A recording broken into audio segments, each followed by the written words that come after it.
So, the gift of the Spirit on beauty. A reflection question is: how do I make time for beauty in my life? Have I ever experienced beauty's healing power? Of all psychologists' sins, the most mortal it is neglect of beauty, as James Hillman said. Two old friends were walking down the road one evening when they began to argue. As they went along, they shouted at each other as they tried to impose his view upon the other. Suddenly, one of them caught sight of the setting sun. He painted it out to his friend. Immediately, the men ceased their arguing. They stood side by side in silence, gazing in wonder and awe at the beauty of the sunset.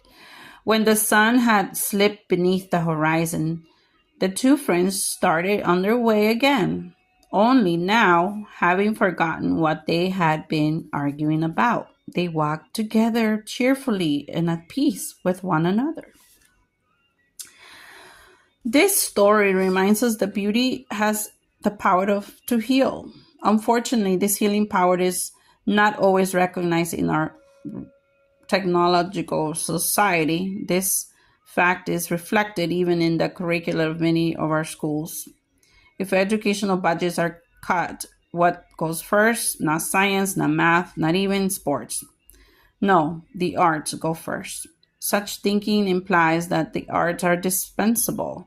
Beauty is something we can live without. But is beauty dispensable? Thomas More, in his classic book, Care of the Soul, argue that beauty is absolutely essential for the health of the soul. In fact, he goes so far as to say that if we lack beauty in our lives, we will probably suffer from familiar disturbances such as depression, paranoia, meaninglessness, and addiction. More writes, the soul craves beauty and in its absence suffers what James Hillman has called beauty neuroses.